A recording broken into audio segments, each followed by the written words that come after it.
Hola, buenas tardes. Bienvenidos y bienvenidas a todos los que estáis aquí en directo hoy y los que nos veréis en diferido dentro de unos días y más adelante. Os damos la bienvenida a uno de los proyectos más emblemáticos que para Son Christians es el presente.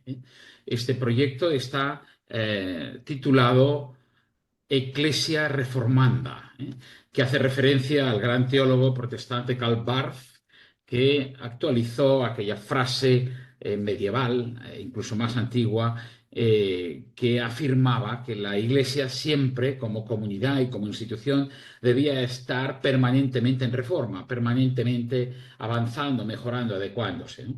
Iglesia Reformanda, por lo tanto, es un proyecto que creemos que es esencial para nuestro caminar en Son Cristians. Al fin y al cabo, todos provenimos de la vida eclesial, de la vida de las comunidades. A todos nos importa la institución de la Iglesia, la denominada Iglesia oficial, la Iglesia institución, diferentes fórmulas de referirnos. Y todos nos preguntamos cuál es la Iglesia que deberíamos tener, cuál es la que nació, en qué momento dado se ha ido perdiendo algunas de las características que habrían sido más genuinamente vinculadas a los primeros cristianos o aquella iglesia que realmente Jesús podría haber soñado, ¿eh? Aunque hay teólogos que afirman que Jesús nunca pensó en cristiano, en el cristianismo, digamos, y que Jesús naturalmente nunca pensó tampoco en crear una entidad, mucho menos una institución fuera del judaísmo, ¿no? Para ello, nos ha costado mucho encontrar a una persona que pudiera ofrecernos una mirada profunda, una mirada histórica, pero una mirada también muy anclada en el presente y con una clara visión de futuro. La combinación de estos talentos la hemos encontrado en la figura de Pedro Pablo Achondo Moya. Él es un teólogo y también filósofo chileno, está conectándose en estos momentos desde Chile. Le agradecemos muchísimo que haya aceptado colaborar con nosotros porque hemos ido descubriendo tres grandes obras suyas, de la cual este curso en tres sesiones va a presentar la primera, una iglesia híbrida, aproximación a las comunidades de Jesús, que es el que da pie a este curso sobre la Iglesia 1. El año que viene, en su segunda obra de la trilogía ya publicada, daremos paso al curso sobre la Iglesia 2 y en el tercero curso sobre la Iglesia 3 relativo a la tercera obra.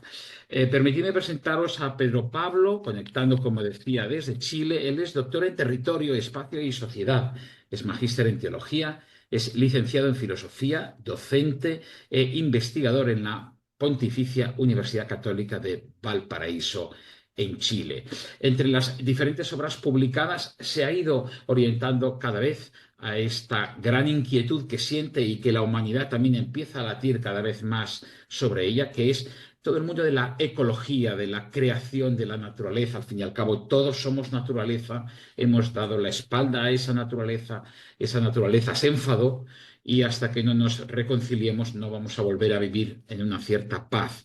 De modo que él ha ido orientándose a ese ámbito más geográfico, ecológico, muy, muy interesante, sin perder nunca ese prisma filosófico y teológico que es un sello que le marca enormemente. Ahora bien, también tiene obras como estas tres que indicaba, la primera de las cuales vamos a trabajar hoy aquí, vamos a presentar sobre todo en esta primera sesión y en las dos siguientes vamos a poder profundizar más a partir también del debate y de la aportación de todos los presentes, especialmente aquellos que puedan adquirir esta obra, la vayan leyendo conjuntamente y nos encontremos después de hoy también lunes a esta hora, a las 6 de la tarde, hora peninsular española, 13 de enero y 27 de enero. Así que entre mediados de diciembre y mediados de enero tendremos estas tres sesiones que pretenden, ¿qué? Pues fundamentalmente pretenden introducirnos en el sentido de la Iglesia.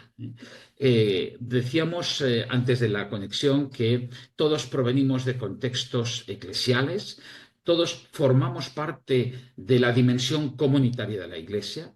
La Iglesia como institución puede tener avances, retrocesos, apariciones o desapariciones en la historia y en el futuro. como institución, pero como comunidad la Iglesia está llamada a pervivir siempre, porque al fin y al cabo la sociedad es comunidad y los seguidores de Jesús formamos una comunidad. Necesitamos todos de la comunidad.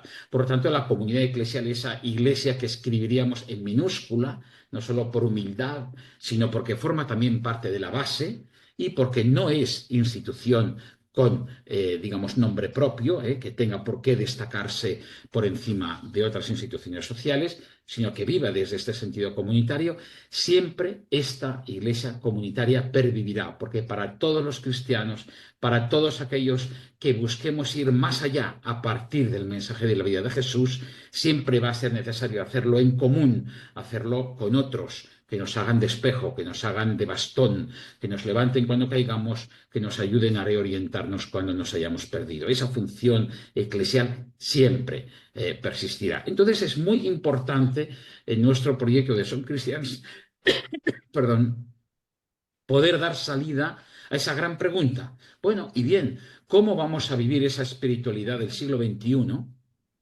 sin saber cómo es ese contexto comunitario? Y este es el sentido de Eclesia Reformanda, que va a contar cada año con 3 sesiones de Pedro Pablo Achondo, presentando en cada año cada una de sus 3 obras que conforman esta trilogía sobre eclesiología tan interesante, tan novedosa, tan alternativa que nos ofrece él, aparte de que contaremos evidentemente con otras personas que van a poder darnos sus visiones, sus investigaciones y sus conclusiones para ir introduciéndonos en esa realidad, repito, de una iglesia comunitaria que tiene que responder a los tiempos de hoy y del mañana radicalmente diferente a la de los siglos que lleva perviviendo hasta hoy la iglesia actual y situando la iglesia institución en el lugar oportuno, ¿no?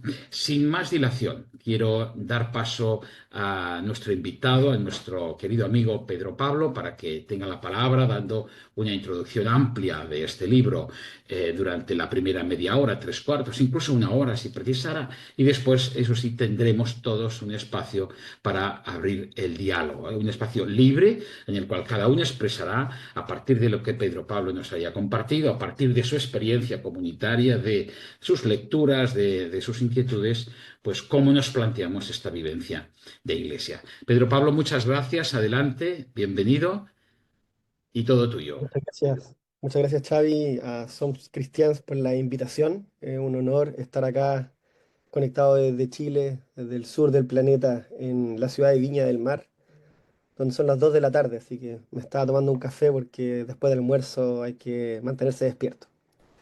Bueno, voy a compartir yo aquí una presentación que preparé para un poco para motivar la conversación después, no más que eso. Em, Habría mucho que conversar sobre eclesiología, sobre la iglesia, pero un poco el espíritu que impulsa esta charla o este momento de compartir tiene que ver no con una preocupación por la iglesia, ¿no? Es decir, como si me preocupara la institucionalidad, sino más bien es porque creo profundamente que tanto la tradición como la experiencia espiritual, social, política que la Iglesia ha adquirido durante 2000 años nos puede servir como un laboratorio para pensar la comunidad dentro de la sociedad. ¿Se entiende? Es decir, me agarro de la Iglesia más bien porque me importa la sociedad, ¿no? Como muy bien dijo Xavi, me gustó eso, ¿no? No, no es la Iglesia por la Iglesia, ¿no? Sino es más bien porque hay ahí un reservorio de experiencia adquirida para poder ayudarnos a caminar en justicia, paz, solidaridad, democracia, etcétera. Bueno, y ese laboratorio que estoy reflexionando, pensando, lo llamo una iglesia híbrida. Esto está, como dijo él, en un libro. Probablemente no van a poder adquirirlo porque no es fácil que llegue a España. Entonces yo creo que lo mejor es compartir en la versión digital y después vemos algún tipo de abono o lo que se pueda, para que puedan leerlo si quieren y quede ahí como material. Entonces, claro, esta es una especie de definición, pero claro, no hay definiciones porque es una reflexión en voz alta que yo comparto, ¿no? Entonces uno no podría decir iglesia híbrida, 2 puntos, lo siguiente, no. Sino más bien lo que está detrás es pensar o repensar desde un lugar muy concreto, y es del lugar teológico en el cual yo me sitúo, que es la teología latinoamericana, ¿no? Yo, digamos, tengo un presupuesto de donde pienso la fe, de donde la respiro, y es desde la tradición latinoamericana de la liberación, y que, bueno, uno podría decir, nace en los contextos latinoamericanos, pero después se expande y hoy día, de alguna forma, está presente hasta en el Vaticano, ¿no? Digamos, con el Papa Francisco, con sus más y menos. Entonces, desde los pobres, sus realidades y también su forma de hacer comunidad, esa es la iglesia de los pobres, ¿no? Que se habló mucho en América Latina por ahí por los años fines de los 60, 70. Aprovecho de hacerle un guiño a Gustavo Gutiérrez, ¿no? Recientemente fallecido. Entonces, desde ahí, desde ese lugar vital, existencial, eclesial, cómo pensar a Dios. Por eso esto es, quizás estamos haciendo eclesiología, pero en realidad estamos haciendo teología, ¿no? Estamos pensando la gracia de Dios, la multiforme gracia de Dios desde un lugar social, histórico, cultural, concreto. ¿Para qué? Para seguir profundizando la belleza, ¿no? del rostro pluriforme de la iglesia. Estas dos frases que pongo, la primera carta de Pedro y de Evangelii Gaudium, me sirven porque ahí está un poco el quid, ¿no? de donde yo me agarro. Es decir, de que la gracia es inagotable, ¿no? La manifestación de Dios en el mundo, en la sociedad y en la comunidad es multiforme, ¿sí? Dios se dice de muchas maneras. Entonces es muy raro que la iglesia se diga de tan pocas, ¿no? Y que se haya establecido como una institución bastante uniforme, por decirlo de alguna manera, ¿no? ¿Para qué? Para seguir pensando, como dice Evangelii Gaudium, la belleza del rostro pluriforme. Uno podría decir, ¿qué derecho tenemos nosotros para cortarle las alas al espíritu, ¿no? O para cerrarle las puertas a ese viento de Dios que lo renueva, lo desarma y lo rearma todo? Bueno, un poco ese es lo que iglesia híbrida quiere decir. Probablemente la palabra híbrida no es la mejor, yo lo sé porque se usa, no sé, en el mundo animal, se usa incluso en el mundo de los automóviles, ¿no? Se habla de los automóviles híbridos porque funcionan con gasolina y gas o qué sé yo, otro tipo de combustible. Em, pero lo que está detrás del concepto es esta idea de la mezcla, ¿no? De lo que no es una sola cosa, de lo que no es puro, entre comillas, ¿no? Sino que es un, una mezcla, un entramado. Bueno, y ahí voy a continuar profundizando en lo que quiero decir con esta palabra. Porque podría haber usado mestizaje, por ejemplo, ¿no? Una iglesia mestiza, pero mestizaje es un concepto muy utilizado en el mundo cultural, ¿no? De los estudios culturales, ¿no? Entonces me queda chico. Podría haber pensado en una iglesia sincrética, ¿no? El sincretismo, pero el sincretismo está, de nuevo, muy usado en el mundo de los estudios de la religión, etcétera. Entonces me queda chico, porque la iglesia híbrida va más allá, ¿no? La idea de una iglesia híbrida tiene que ver con la manifestación pluriforme, multiforme, diversa de la gracia de Dios en la realidad humana, ¿sí? Y eso va más allá de lo cultural, va más allá de lo social, va más allá de nuestras categorías. Entonces, por ahí yo los quiero invitar, ¿no? A motivar, a que intentemos abrir nuestros conceptos, nuestra mente, nuestras cabezas para pensar de otras maneras, ¿sí? Eh, yo estoy convencido, lo he dicho en muchas partes también, lo digo en el libro, de que la famosa conversión pastoral, ¿no? La famosa conversión eclesial, incluso hoy día, ¿no? La sinodalidad, no llega a hacerse carne, a transformarse en prácticas, en hábitos, si es que nuestras cabezas continúan siendo no sinodales, ¿no? Si es que nuestras cabezas continúan pensando con los mismos conceptos metafísicos de, qué sé yo, ¿no? De hace tanto tiempo. Y no se trata aquí de transformarlo todo, ¿no? Ustedes van a ver mientras yo esté hablando que no es eso. Em, pero evidentemente necesitamos un renuevo conceptual, ¿sí? Entonces la iglesia híbrida como concepto quiere ser parte de un cúmulo de muchas otras cosas que son renuevo. Entonces es interesante que si vamos a ver la naturaleza, ¿no? Aquí les voy a poner algunas imágenes simplemente para ir motivando y despertando la imaginación, que es lo que me interesa.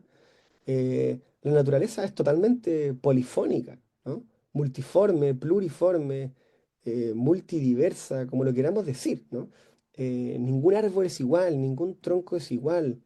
El agua adopta una cantidad de formas, de conformaciones, de tonalidades, de... Entonces, cuando uno mira hacia afuera, ¿no? De lo humano, del espectro humano, y se encuentra con esta maravilla de diversidad, de transformaciones, de mezclas, ¿no? De mezclas que a veces pueden ser productivas, generativas, pero también pueden ser tóxicas, obviamente, ¿no? Hay mezclas que la naturaleza también funciona así, ¿no? Una cosa se come a otra, otras engaña a otra, una flor engaña a un insecto y el insecto después... Entonces, bueno, pero esas mezclas, esos entramados que la naturaleza nos va enseñando, yo intento decir, bueno, agarremos algo de esto un poquito y metámoslo dentro del laboratorio comunitario que es la iglesia, ¿no? La iglesia para mí es un laboratorio de comunidad, un laboratorio de cohabitación, un laboratorio de cómo aprender a vivir juntos, juntas, entre nosotros, con el mundo, con lo otro que humano y con Dios. Entonces, más formas, ¿no? Más esta especie de juegos que la naturaleza nos va desafiando profundamente. Cómo incluirlo un poquito por lo menos, ¿no? Cómo cambiar las estructuras, cómo salirnos del organigrama. A veces uno se encuentra con cosas como esta que son medias divertidas, ¿no? Pero cómo la naturaleza, las especies colaboran más que compiten, ¿no? No es pura competencia, no es pura ley del más fuerte, como muchas veces cierta biología, ¿no? O teoría nos ha transmitido, como si estuviéramos siempre en una especie de batalla, ¿no? ¿Por qué pensar, ¿no? Quizás en otra línea, hay una bióloga muy interesante, Lynn Margulis, que ha sido rescatada últimamente, cuando ella dice en realidad no es la fuerza, sino más bien la colaboración, ¿no? El dejar ser al otro. Y claro, para dejar ser al otro a veces yo tengo que desaparecer, ¿no? Como esta famosa frase de Juan Bautista, ¿no? Es necesario que yo disminuya para que él crezca pensando en Jesús. Qué bonito, ¿no? Uno podría decir, bueno, si eso también está en la naturaleza, ¿cómo hacemos que aparezcan nuestras estructuras eclesiales? Aquí, ¿no? Más formas, más colores, más diversidad, más conversación, uno podría decir, ¿no? Como lo construido por lo humano también conversa, dialoga con lo no construido por lo humano, ¿no? Con lo no manufacturado. Eh, Hay equilibrio, hay arquitecturas que son más orgánicas que otras, ¿no? No es lo mismo construir un paredón de hormigón que una pared de barro, ¿no? Desde la experiencia de construcción hasta el material y hasta lo que sucede después, ¿no? Em, entonces, por ahí, ¿cómo vamos despertando la imaginación? El mundo de la comida, y yo lo pongo a veces como analogía, porque el mundo de la comida es extraordinario para pensar la hibridez, ¿no? La mezcla, y también me sirve para pensar la hibridez tóxica, no podría decir, ¿no? Las mezclas que no hacen daño, obviamente, ¿no? Hay comidas que uno lo pasa mal, no todas las comidas son para todos. Eh, pero de nuevo, qué triste es una comida sin sazón, qué triste es una comida en soledad, no podría decir, ¿no? Desabrida. Es muy triste. Bueno, a veces creo que las estructuras eclesiales son algo así, ¿no? Son estructuras de soledad, son estructuras sin sabor, sin variedad. Entonces, ¿cómo podemos repensar una eclesiología de más sabores, de más colores, de más tonalidades, de más diversidad? El telar es otra imagen que uso mucho para pensar esto, ¿no? Aquí les dejo algunos pequeños diseños, figuras, motivos latinoamericanos o de otros lugares. Pero el telar ha sido muy usado eh, por las culturas indígenas, por ejemplo. Y el telar es interesante porque son hilos de colores tan simples, pero que cuando se juntan y se entraman y se hilvanan de cierta manera, permiten aparecer una figura nueva. ¿Sí? Se me siguen. Es decir, depende cómo vayamos hilando, cada uno aportando desde su lugar para esa figura final que es nueva, que es novedad, que es creación, y que si no hubiera existido, si no hubiéramos hilvanado la tela de tal o cual manera. Bueno, también muchos colores, muchas texturas.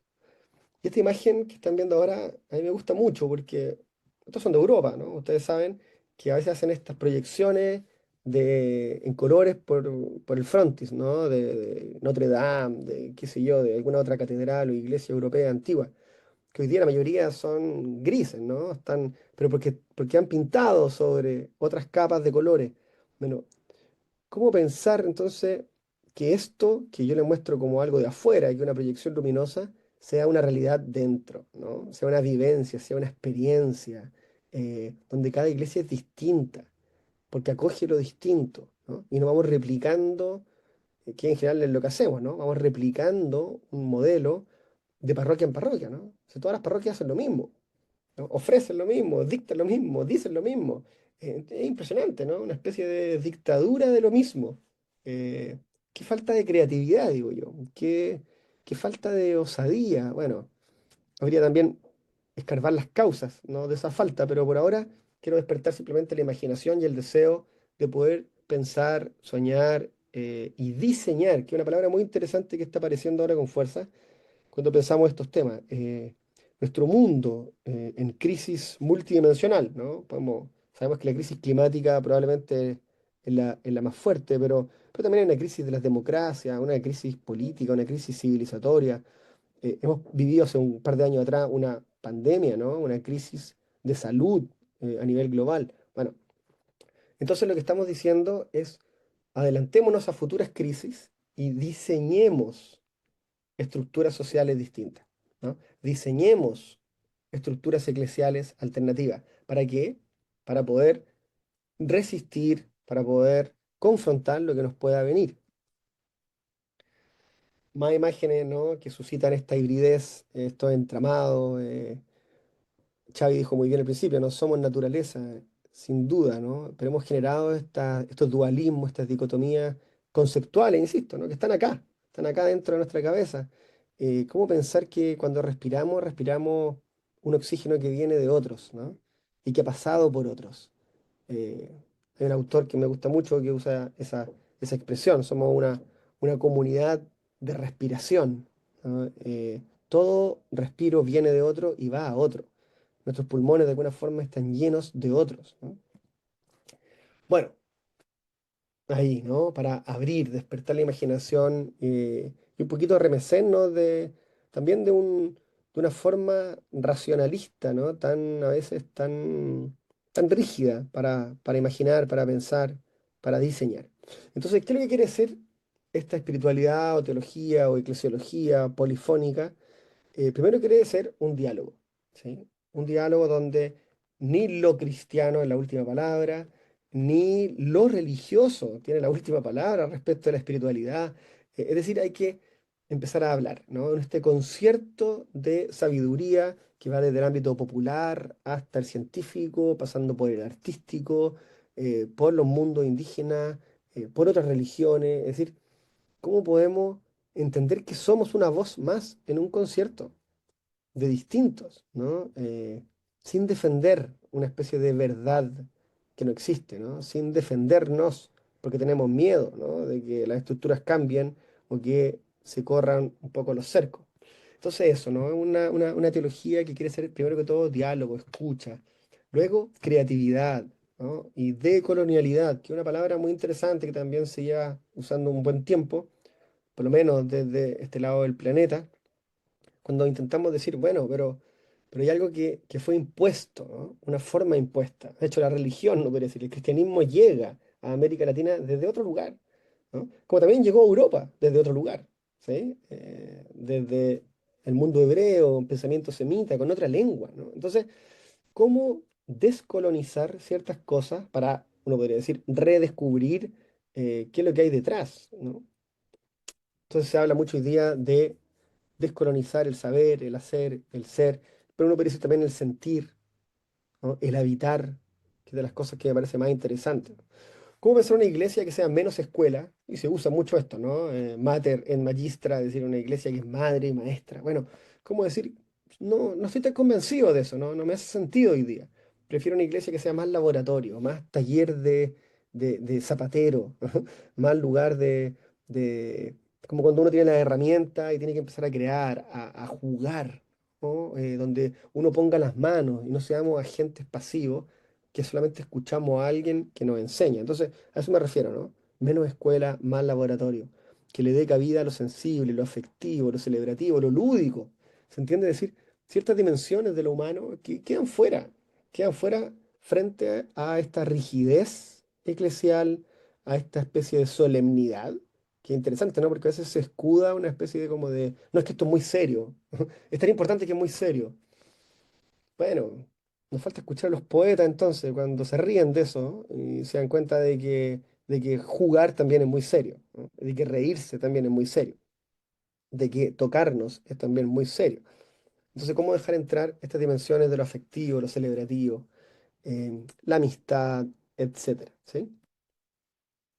Me quiero agarrar de algunos textos del magisterio, uno podría decir, reciente del Papa Francisco, como por ejemplo este número de Querida Amazonía, no sé si lo han leído, es un texto muy interesante, ¿no?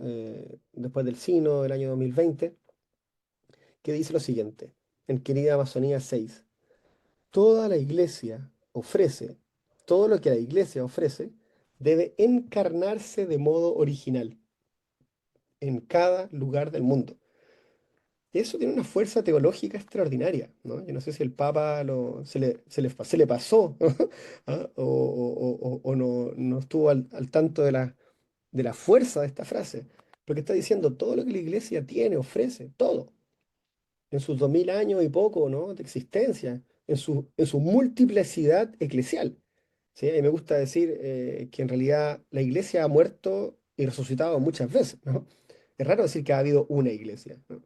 La iglesia probablemente actual, post-Vaticano II, tiene muy poco que ver con la iglesia medieval. La iglesia medieval tiene poco que ver con, qué sé yo, con las comunidades cristianas de Oriente. Las comunidades de Oriente tienen poco que ver con el cristianismo latinoamericano colonial. El cristianismo latino tiene poco que ver con el actual. ¿Se dan cuenta? Sí, hemos vivido siempre en esta multiplicidad de transformaciones. Y aquí el Papa dice, en Querida Amazonía, todo lo que la iglesia ofrece debe encarnarse de modo original. Es decir, el territorio, el lugar, la espacialidad. ¿Cómo es posible que un templo en la urbe sea igual a un templo en el campo? ¿Cómo es posible que una iglesia, ¿no? En un valle rodeado de montaña sea de la misma forma, me refiero, y haga las mismas cosas que una iglesia que vive en el altiplano boliviano o en, qué sé yo, ¿no? En la selva africana? Es decir, ¿qué significa esto, no? Realmente hemos tomado en serio la encarnación? Al final ustedes se van a dar cuenta de que cuando yo hablo de teología híbrida, iglesia híbrida, en el fondo, estoy hablando de tomarnos en serio la encarnación. ¿Sí? Tomarse en serio la encarnación significa de que la espiritualidad, el cristianismo, el mensaje, Jesús de Nazaret, se hace carne en esa carne. ¿Sí? No es un copy-paste, ¿no? Digamos, cortar, pegar, no, ¿no? Entonces adopta la forma del lugar, con el lenguaje del lugar, con los símbolos del lugar, con la historia del lugar. Bueno, esto dice querida Amazonía. Todo lo que la iglesia ofrece debe encarnarse de modo original en cada lugar del mundo, de manera que la esposa de Cristo, la iglesia, adquiera multiformes rostros que manifiesten mejor la inagotable riqueza de la gracia. Me parece extraordinario, ¿no? Revolucionario. Si nos tomamos en serio esto, bueno, vamos entonces a multiplicar esos rostros, ¿no? Y a soñar, y a imaginar, y a crear, a diseñar, ¿sí? La predicación debe encarnarse, dicen. La espiritualidad debe encarnarse. Esto es muy profundo. ¿Qué significa que la espiritualidad se encarne? ¿Qué significa que la espiritualidad cristiana, española, ¿no? O de Barcelona, se encarne en esa historia, en esas estructuras, con esos lenguajes, con esos rostros? Entonces va a surgir una espiritualidad distinta, probablemente distinta a la espiritualidad cristiana del sur de Sudamérica. ¿Se entiende? Porque el clima es distinto, porque la forma de actuar es diferente, porque las relaciones sociales son distintas, porque la historia ha sido diferente, porque las especies de la naturaleza son otras, porque las comidas son otras. Bueno, tomémonos en serio entonces la encarnación, es decir, dejemos que Dios haga lo que Dios sabe hacer. Otra imagen para seguir jugando, ¿no? Vamos a pensar una iglesia que no es una línea recta, no es una carretera, ¿no? Es más bien algo que va ahí, serpenteando una selva, ¿no? Con todo lo que eso tiene de ambiguo, ¿sí? Ustedes saben que el río y los ríos en general, los ríos van cambiando su cauce constantemente, lo están buscando, ¿no? El río Amazonas, me dijeron en algún momento a mí, el río Amazonas está todavía buscando su cauce extraordinario, desde mucho antes del cristianismo, ¿no? Bueno, pero para esto hay que aprender a pensar, como les digo, de otra forma. Y esto, para seguir con el concepto de lo híbrido, es lo que yo llamo pensar híbridamente. ¿Qué significa? Asumir que la vida es compleja. Eso es lo primero. ¿Ah? Es decir, no vivimos no tenemos recetas.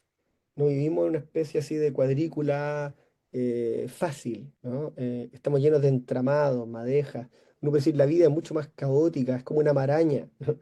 Tiramos de acá, pero se nos cae acá, ¿no? Y nos pasa esto, pero nos falla esto otro. Y vamos a arreglar esto, y bueno, estamos cansados y olvidamos lo otro. Es decir, y así con las relaciones sociales, imaginémonos las estructuras que hemos generado, ¿no? Políticas, eclesiales. Entonces, pensarlas más así, como entramados de complejidad. Por otro lado, aprender a coger la diferencia. Es decir, en una teología híbrida no hay cabida, no hay ninguna cabida para la marginación del distinto, ¿no? Para la xenofobia, para los discursos de odio, para todo lo que hoy día, de hecho, resuena mucho, ¿no? En Chile vivimos una ola como antimigrante muy profunda. Y es lo que pasa en muchos países europeos respecto, por ejemplo, al mundo islámico o qué sé yo, ¿no? En otros lugares con el mundo afro, acá mismo en América Latina con el mundo indígena. Es decir, vivimos siempre segregando, ¿no? Dejando, cerrando la puerta al forastero. Bueno, una iglesia híbrida es todo lo contrario, ¿no? No se entiende sin esa multiplicidad, no se entiende sin la diversidad, incluso sin la extrañeza. A mí me gusta poner esta palabra porque a veces nos creemos muy diversos, queremos ser muy diversos, pero dejamos entrar la diversidad que nos gusta, ¿sí?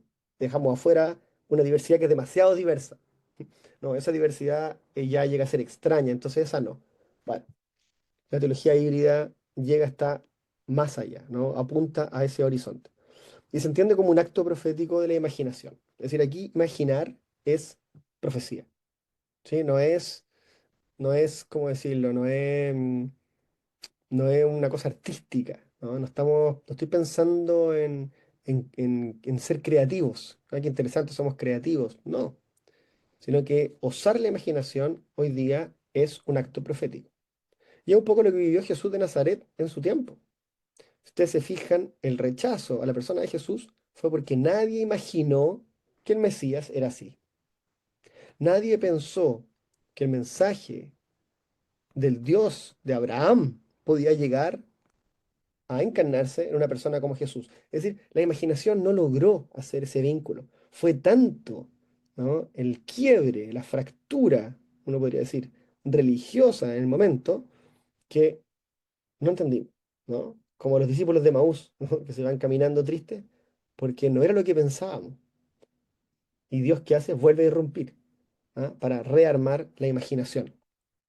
Entonces, bueno, ¿qué falta que nos hace imaginar, ¿no? Imaginar proféticamente lo que no ha sido imaginado. Luego esto requiere obviamente un espíritu contemplativo, una capacidad de asombro, de maravilla, aprender, conocer, ampliar nuestro espectro, digamos, de las cosas que nos interesan, una profunda libertad para pensar, pero también para decir. ¿Ah? Yo creo que en el cristianismo todavía nos falta decir mucho, ¿sí? Me toca a mí ir a muchos congresos, cuestiones así académicas, y a mí me llama la atención. Digo, se piensa mucho, evidentemente, ¿no? Son escuelas de pensamiento donde estamos discutiendo ideas, pero me llama la atención la incapacidad para decir, ¿sí? Entonces hay miedos, no, es que esto no se toca, ¿no? Hay presupuestos que parece que hay temas tabú, ¿no? Entonces creemos que estamos avanzando teológicamente, pero dentro de un nicho que es muy pequeño, que no dialoga o muy poco con el mundo exterior, y todavía dentro de estos engranajes de temor, ¿no? De temor en los que la iglesia nos ha adoctrinado a muchos, a muchas. Y es una propuesta para pensar el cambio, ¿no? No me cabe duda de que estamos viviendo una transición epocal larga, Probablemente esto empezó a mediados del siglo XX y puede terminar, no sé, a fines del siglo XXI, no lo sabemos, pero necesitamos pensar esa transición, pensar para evitarla de la mejor manera posible y no, digamos, autodestruirnos en el camino. Entonces, ¿cómo presentar una teología que nos permita pensar la transición epocal? ¿Sí? No hay mucho, ¿no? Hay poco. ¿Dónde vamos a escarbar? Entonces, como no hay, ¿qué es lo que hace la sociedad? Va a escarbar fuera del cristianismo, ¿no? Y va a buscar otras cosas, ¿no? Está bien, ¿no? No es una crítica a eso, ¿no? Lo que lamento es que el cristianismo tenga tan poco de ofrecer. Entonces, mucha gente de raíz cultural cristiana hoy día sigue buscando en otros lugares, ¿no? Más vinculado a lo indígena, más vinculado a lo neochamánico, más vinculado a otras espiritualidades. Pero claro, ¿qué es lo que perdemos de alguna forma? ¿Qué es lo que se diluye? La persona de Jesús. ¿Sí? Si no, a mí no me preocupa la iglesia. Me preocupa que el mensaje, ¿no?, de Jesús de Nazaret, finalmente, ¿no?, no se comparte ni se celebra. Bueno, entonces, si pensamos así, no puede decir, y queremos hacer teología de esa forma, lo primero es reconocer que hay límites en la matriz tradicional. Es decir, la matriz tradicional cristiana, con su filosofía, ¿no?, platónica, neoplatónica, aristotélica, después pasada por Santo Tomás y qué sé yo, está bien, pero posee límites, ¿no? Entonces, asumir que esa matriz tiene limitaciones y que tiene que ser alimentada con muchas otras, como una matriz quizás más afrodescendiente, con la matriz indígena de pensamiento espiritual, con matrices de otros logos, ¿no?, de otras religiones, de otras concepciones, de Japón, por ejemplo, de Oriente, qué sé yo, ¿no? Entonces eso, ¿no? Como reconocer de que a través de la palabra, tal como nosotros la usamos, no es posible decirlo todo. Y por eso nuestra imaginación también a veces está coaptada, es pequeñita, ¿no? Está fisurada. Esto ya lo dije, queremos una teología que piense el futuro, es decir, mirando el pasado, aprendiendo de la tradición, estando en el presente, bueno, que se adelante a un futuro social, eclesial, ecológico. Después, esto no va a entrar ahora, pero a mí me gusta mucho pensar a Dios desde la impotencia, ¿no? No desde la omnipotencia, sino desde la impotencia, es decir, Dios no puede todo lo que queremos, pero también la impotencia humana. Los humanos no podemos lograr todo lo que esperamos, y la impotencia del mundo, ¿no? Es decir, la sociedad, hay una dimensión impotente en la sociedad que tiene que ver con la finitud, esta sociedad que somos polvo, ¿no? Somos tiempo, somos temporalidad finita. Bueno, ¿cómo pensar entonces en una teología también ahí? ¿Te das cuenta? Es decir, no, no que traiga todas las respuestas, no es un libro de autoayuda, no tenemos el camino asegurado porque sabemos, no. Me interesa mucho más decir que es una teología que no sabe y que la iglesia híbrida es una iglesia en aprendizaje permanente. ¿Ah? Semper reformanda, pero también en aprendizaje porque sabe que no sabe, sabe que le falta mucho, ¿sí? Porque está en esa, porque habita la impotencia propia de la vida, ¿no?, tal cual es. Em, y después, obviamente, revisitar la tradición y abrirla a lo distinto. Ahora ustedes me dirán, esto siempre lo pongo aquí porque algunos me dirán, ah, entonces como que todo vale, ¿no? Uno podría decir en la iglesia híbrida, bueno, mezclemos, integremos, movamos. Bueno, no. ¿Sí? Yo aquí me pongo el parche antes de la herida, porque no es un todo vale, obviamente, ¿no? Esto sigue siendo cristiano y yo sigo siendo católico. Ah, entonces estoy parado, digamos, en el Evangelio. Entonces, ¿cuáles son los mínimos, uno podría decir? Y aquí yo pongo el cristianismo como estilo, que es una frase de Christoph Theobald, que es un jesuita, alemán-francés, fue mi profesor también, y tiene un libro publicado, un librazo de esto. Pero es interesante porque él propone que finalmente el cristianismo es un estilo, es un modo de habitar. Y nunca me olvidé que en el fondo, ¿cuál sería ese estilo? Bueno, es el estilo del amor, es el lavado de los pies. El lavado de los pies, el perdón sin más, el amor al enemigo. Bueno, ese es el estilo, ¿sí? Ahora, si eso se transformó en 7 sacramentos, en 15 sacramentos, se quedó con un sacramento, es secundario. Si eso se transformó en una estructura piramidal, sinodal, circular, poliédrica, como dice el Papa Francisco, es secundario. ¿Te das cuenta? Todo eso viene después, me da lo mismo, ¿sí? Lo que me importa es el modo de Jesús, el estilo, ¿no? Cómo se acerca a los demás, cómo perdona a todos, ¿no? Con quiénes se sienta a la mesa y finalmente cómo termina su vida, ¿no? Bueno, entonces son los mínimos, ¿sí? Uno podría decir en la teología híbrida, estamos parados en el Evangelio tal como lo conocemos, ¿sí? Tal como lo conocemos. Esto requiere mucha confianza, son como actitudes ya más personales, libertad, osadía, ¿no? Y libertad total, ¿no? Y es interesante porque la libertad yo la vinculo con la Sagrada Escritura, es decir, y con el conocimiento de Jesús. Y mientras más conozcamos a Jesús y mientras más nos formemos en Biblia, más libres somos. ¿Para qué? Para enfrentar, para decir, para tener una opinión propia, para tener un pensamiento crítico. A veces yo creo que en general al pueblo de Dios le cuesta esa libertad porque no se siente capacitado. ¿Por qué? Porque los especialistas de la fe cooptaron, ¿sí? El saber, el querer, el hacer, ¿sí? Que son la jerarquía, evidentemente. Los que mandan, los que cortan, los que publican, los que deciden. Bueno, voy a seguir avanzando un poquito más. Vamos bien con el tiempo. Entonces, hay una cosa que las ciencias sociales han ido formulando hace un tiempo atrás ya, que es lo que se llama el giro territorial, que es muy interesante, ¿no? En el fondo, así como un breve resumen, es dejar de pensar en abstracto y pasar de las ideas, uno podría decir quizás de un pensamiento filosófico más platónico, para llevarlo todo esto al cuerpo, ¿no? Al territorio, a la carne del mundo. Es lo que se llama el pensamiento situado, ¿sí? Ese es el giro territorial. Entonces, uno dice, bueno, lo que Papa Francisco dijo en Querida Amazonía 6 no es otra cosa que un giro territorial, ¿sí? Acuérdense, todo lo que la Iglesia ofrece, todo, ¿no? Desde el siglo primero hasta, debe encarnarse de forma original en cada lugar del mundo. Es decir, ¿qué está diciendo? Tiene que territorializarse, tiene que contextualizarse, pero más que contextualizarse, porque es hacerse carne de esa carne, ¿sí? Bueno, entonces creo que esto es muy interesante, ¿no? Y la propuesta de una iglesia híbrida es justamente una iglesia que asume el giro territorial. Es una iglesia que se piensa desde los territorios.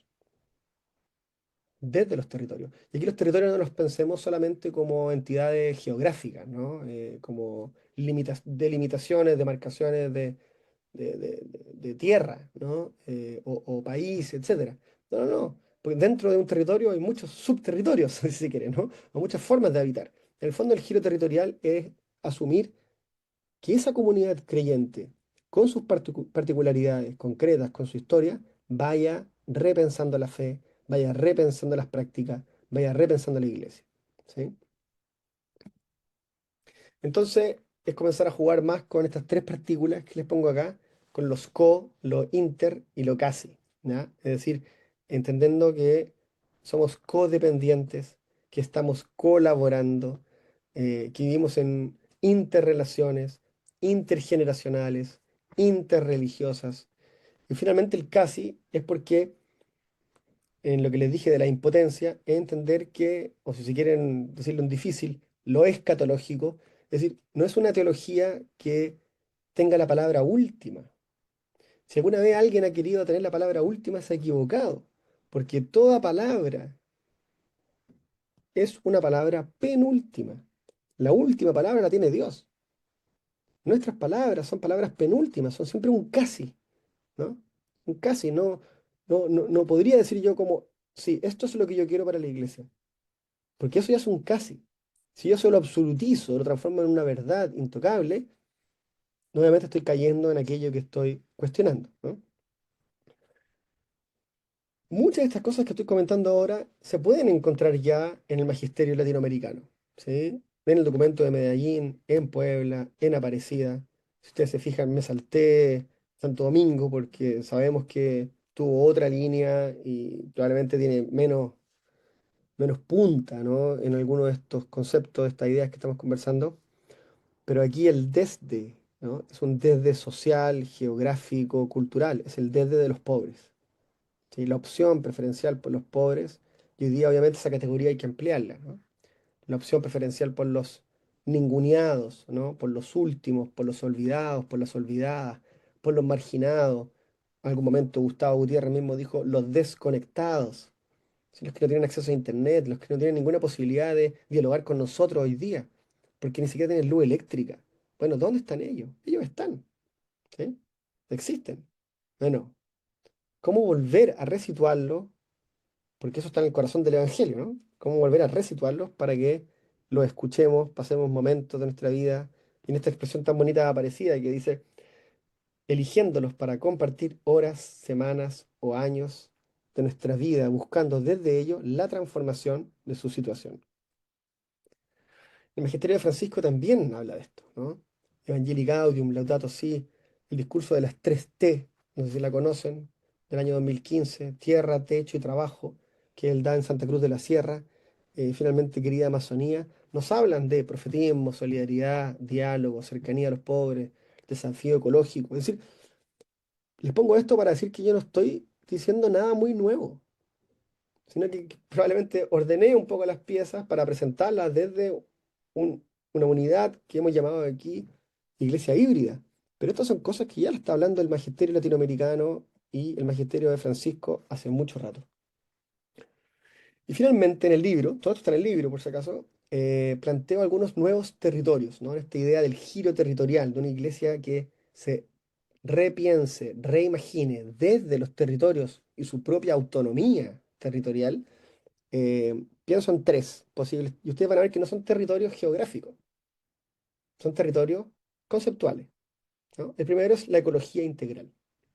Es decir, aquí hay una fuerza creativa, creadora, que, que también ha pasado por el lado, ¿no? Del año 2015 vamos a cumplir casi 10 años de Laudato Si. ¿Realmente las estructuras eclesiales han adoptado un estilo de vida, una forma de habitar ecológico? Yo creo que no. Yo creo que no. Y nos hemos contentado con cosas muy cosméticas, ¿no? Quizás con prácticas como el reciclaje y otras demás, pero sabemos que la ecología integral es mucho más profunda que eso, ¿no? Y si lo tomamos en serio, justamente se trata de un cambio vital, un cambio estructural, un cambio existencial. Entonces aquí hay un territorio, primer territorio, ¿no? Ecología integral, bueno, cómo eso nos permite repensar las estructuras de la iglesia. El segundo es la interculturalidad. ¿Sí? Esto ya desde la filosofía, la antropología y otras ciencias sociales está mucho más trabajado, ¿no? Eh, Querida Amazonía, algo de eso hace, pero yo creo que todavía llegamos tarde. Todavía llegamos tarde y no hemos logrado vislumbrar lo que sería un cristianismo intercultural, ¿no? Y pareciera que hay cosas como que son irrenunciables, ¿no? Como la liturgia, por ejemplo. ¿Sí? Que a veces hacemos liturgias interculturales, no sé si ustedes conocen o han participado, pero que finalmente los elementos no cristianos tradicionales son cosméticos, ¿no? Son una cruz de colores, son un pañito, son instrumentos para el coro, pero la ritualidad sigue siendo romana, ¿sí? Los signos y los símbolos siguen siendo los mismos.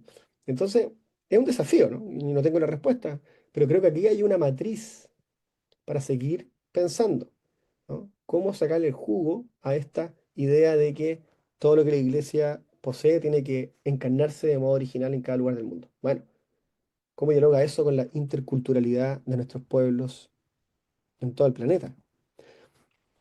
Bueno, después les puse aquí los pueblos de nuestra América, lo podemos ampliar obviamente, ¿no? A todos los pueblos sufrientes del planeta, porque esta es la idea que está detrás de la concepción de nuestra América, ¿sí? La vida y realidad de los pueblos, de los sufrientes, ¿no? Insisto, los descartados, si se quiere, como dice el Papa Francisco, los desechados, los...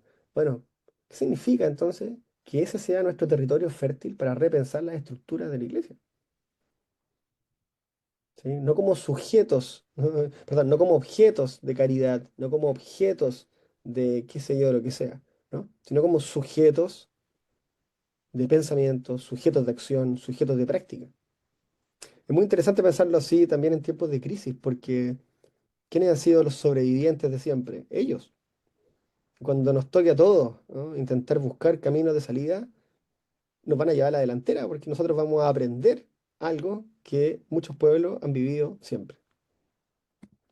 Y finalmente, esto lo voy a profundizar en el próximo encuentro que vamos a tener, pero me parece muy bonito pensar la amistad como un nuevo territorio. ¿Qué quiero decir con eso? Quiero decir como un territorio espiritual, me refiero, ¿no? Eclesial, de tomarnos en serio lo de Juan, eh, lo de Juan 15:15, a ustedes no los llamo servidores, no los llamo siervos, sino que a ustedes los llamo amigos. Es decir, pensar la comunidad discipular como una comunidad de amistad con Jesús. Dicho eso, uno podría decir, bueno, entonces la iglesia, ¿no? La iglesia de iglesias, es decir, esta iglesia en plural, con minúsculas, con mayúsculas, con lo que sea, que es plural, que es diversa, que es polifónica, es una comunidad de amistad. Entonces, por un lado eso, ¿no? Es pensar la iglesia desde la amistad y no tanto desde la fraternidad. Si ustedes se fijan, esa es la categoría que prima, ¿no? Hermano, hermana. Sí, pero tiene sus limitaciones también, ¿no? A veces uno tiene ahí los hermanos, las hermanas, pero los amigos están en otro lugar. Con la parroquia o con las comunidades cristianas hacemos ciertas cosas y con los amigos hacemos otras. Extraña dicotomía, ¿no? ¿Por qué no metemos los amigos dentro, ¿no? Es un camino, pero el otro camino a la inversa es también interesante y me hace sentido. Es decir, cómo hacer con los amigos un camino espiritual, sin necesidad de ir al templo, ¿no? Sin necesidad de confesar, incluso explicitar lo religioso. Es pensar la amistad como un camino profundo de espiritualidad. Aparecía también, dice, solo la cercanía que nos hace amigos nos permite apreciar profundamente los valores de los pobres de hoy, sus legítimos anhelos, su modo propio de vivir la fe. Y miren esta frase lapidante. La opción por los pobres debe conducirnos a la amistad con los pobres. Es decir, hay un secreto en la amistad, como un vínculo que transforma, como un vínculo afectivo, como un vínculo frágil. La amistad es muy frágil, ¿no? Es muy leve, se quiebra si no la cuidamos. Bueno, pero parece ser que nos ayuda, ¿no? Para repensar la comunidad, repensar la iglesia como un laboratorio de experiencia, de cohabitación, pensarnos también amigos, ¿sí? Amigos entre nosotros y amigos incluso con el exterior, es decir, amigos con lo que no es humano, amigos con el paisaje, amigos, una relación de amabilidad con todo, ¿no? Insisto, ¿no? Este es mi modelo eclesial.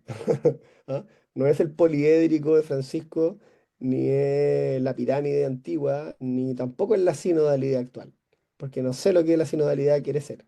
Eh, Todavía no me queda tan claro.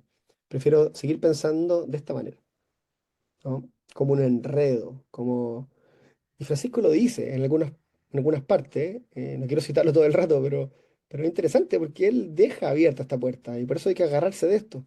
Cuando él dice, eh, esa caravana santa, esa, creo que ocupa la expresión así, esa marea algo caótica, para hablar de la iglesia, ¿no? O los discípulos, las discípulas, es decir, caminamos como una caravana santa, como una marea algo caótica. Una marea, ¿no? Una cosa, pero así, que a veces incluso es fuerte, ¿no? Arrecia, hay que enfrentarla. Esa es su imagen, son imágenes muy potentes, ¿ah? Y la caravana santa también me gusta mucho porque los que hemos participado de alguna peregrinación, quizá en Europa también alguna vez alguien fue, ¿no? De Lourdes, de qué sé yo, de Fátima, de lo que sea, son una locura. Una peregrinación popular es una locura. Es realmente una caravana caótica, ¿no? Algunos van en silencio, otros cantan, otros se emborrachan, se venden cosas. Es decir, uno podría decir, hay algo más poco puro. ¿Ah? ¿Para qué decir en América Latina, ¿no? Son así, y al mismo tiempo son iglesias, ¿no? Son manifestación de la iglesia. Entonces, ¿qué queremos? Purificar, limpiar, segregar, sacar lo que nos parece incómodo, inadecuado para ciertas cosas religiosas o entender de que todo eso es religioso y que probablemente las personas que están ahí, ese es su único momento de expresar esa fe, ¿no? Que ellos tienen en el Dios de Jesús. Entonces, finalmente aquí recapitulo y cierro para que podamos compartir. Uno podría decir esta teología híbrida, territorial, esta iglesia, juega un poco con las palabras, esta espiritualidad híbrida. Primero es el camino al revés. ¿Sí? Yo no llego con mi proyecto, con mi cosa lista. Por eso, si ustedes se fijan, yo estoy tratando de no definir, porque eso tendrá que ver la comunidad en su territorio. Si yo les dijera hoy día, no, mira, es que esto es lo que hay que hacer, hagan esto, construyan esto, el organigrama nuevo tiene que ser con 3 párrocas y 5 consejos y la mujer, no sé, cada comunidad verá. Y habrán comunidades en que sí, los liderazgos sean femeninos, otros en que sean masculinos, otros en que sean de las disidencias sexuales, otros que sean comunitarios. No tengo idea. Si el problema siempre ha sido ese, ¿no? La imposición de las formas. Y aquí yo creo que las formas brote de la práctica. Entonces el camino es al revés. La espiritualidad brota de nuestras formas de hacer. Y después nos vamos a sentar a reflexionar. Bueno, después de entender la teología como enredo, como complicación, que ya es muy contracultural, ¿no? Porque la teología como ciencia ha querido siempre ser un saber claro, ¿sí? ¿No? De verdades absolutas y de concepciones sobre Dios que no se tocan, no se cuestionan, porque son esas y no son otras, ¿no? Bueno, aquí no, aquí estamos entendiendo lo que es más difícil. Insisto, esta propuesta es muy compleja, muy complicada, porque nos da poca claridad y nosotros estamos acostumbrados a, como a las cosas claras.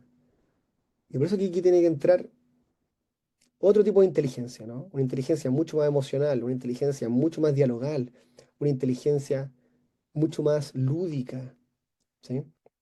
Bueno, luego de entender que la praxis siempre en redes, en vínculos, generando vínculos con otros, ¿no? Con lo social, con lo barrial, ¿sí?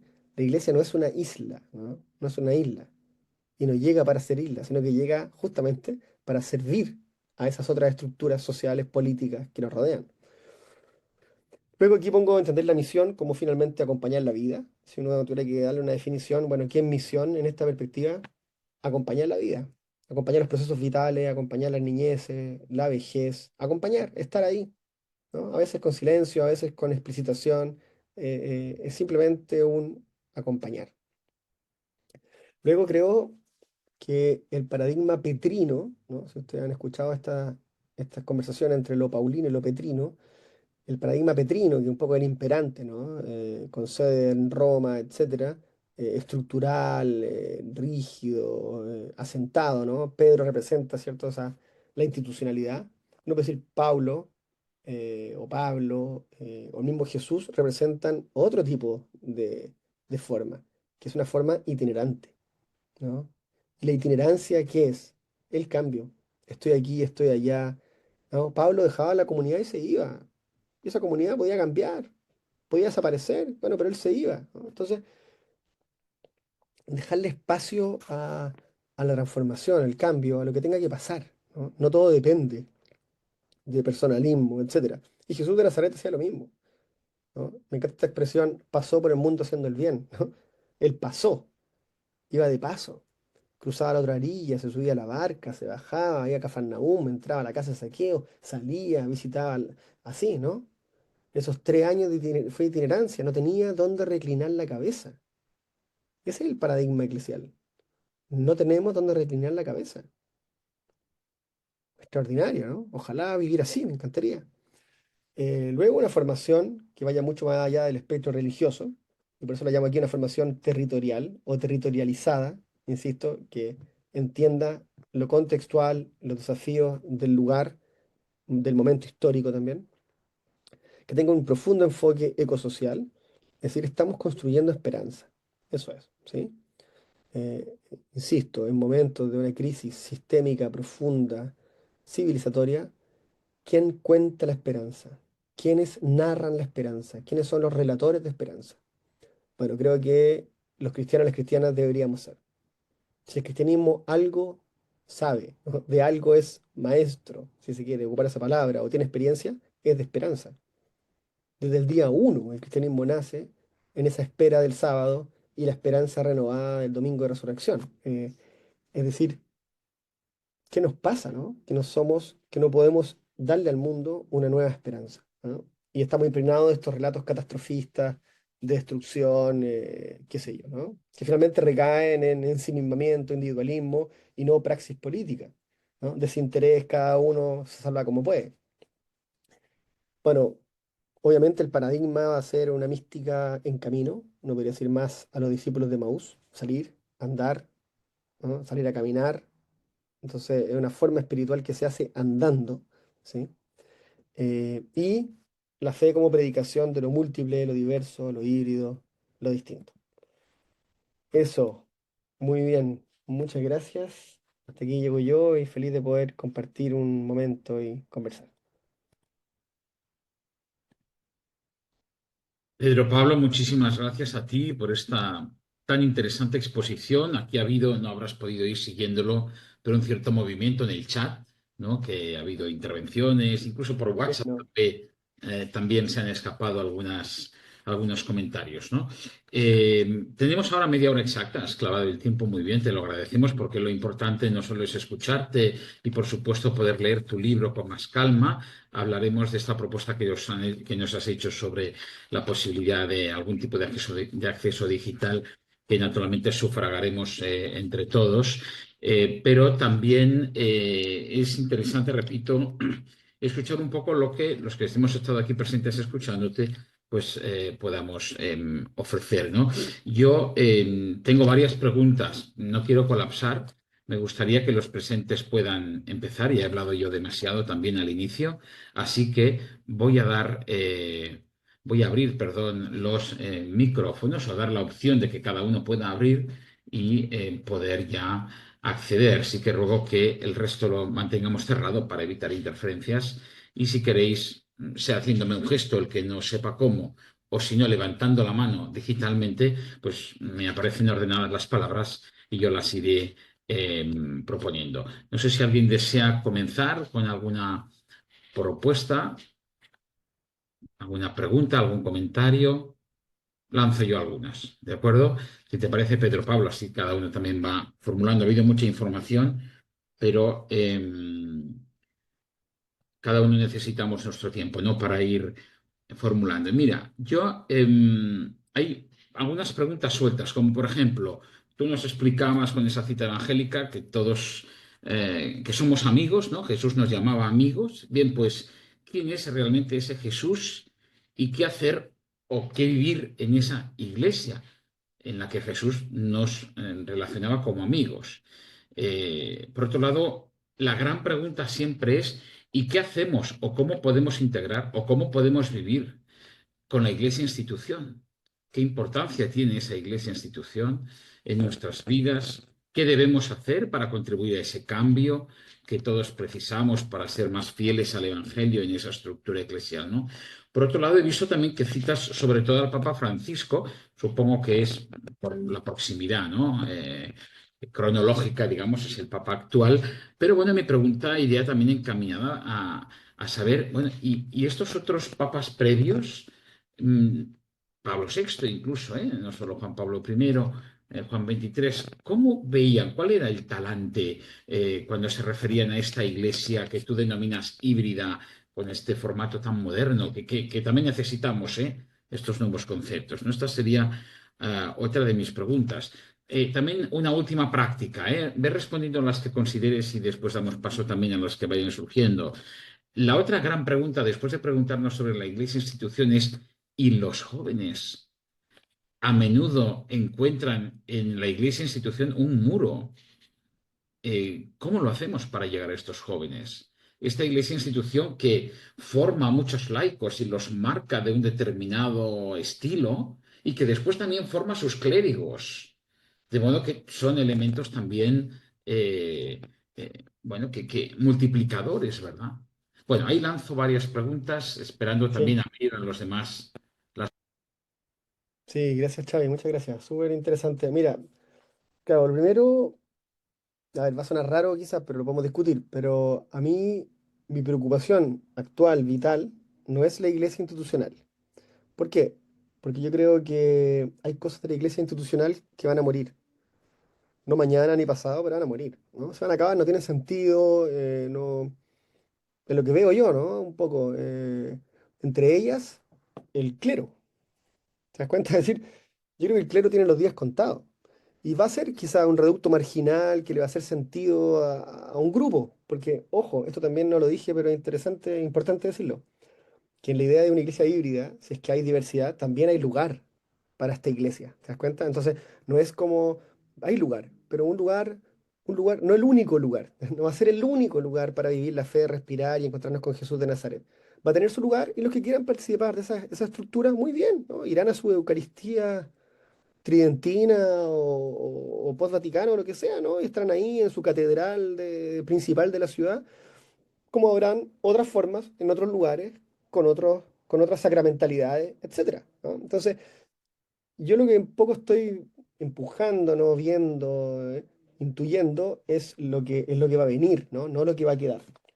Eso por un lado. Entonces, pero yo entiendo que hay que hacerse cargo de esa preocupación, ¿no? En la iglesia institucional hay que aprender a dialogar con ella, hay que entender que, insisto, que es una forma, que no es la única. eh, claro, y esto es verdad que, a ver, yo lo sé, esto implica, si uno quiere realmente como tomarse en serio lo que estoy diciendo, ¿no? Y vivirlo, implica una pequeña automarginación, ¿no? Es decir, yo entiendo que esto que estoy diciendo no tiene lugar en muchos espacios eclesiales, no tiene lugar, ¿te das cuenta? No, no, si yo digo esto mismo y aquí, no sé, si somos un montón de presbíteros, yo no tengo lugar, ¿no? Soy un hereje, estoy parado fuera, quiero crear mi propia iglesia, me han dicho muchas cosas así, ¿no?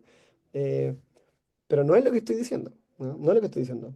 Yo creo que hay formas que respondieron a un contexto, ¿sí? Pero el contexto es otro. Y esas formas, si no se renuevan, no responden. Y yo creo que una forma que no se ha renovado es la forma presbiteral.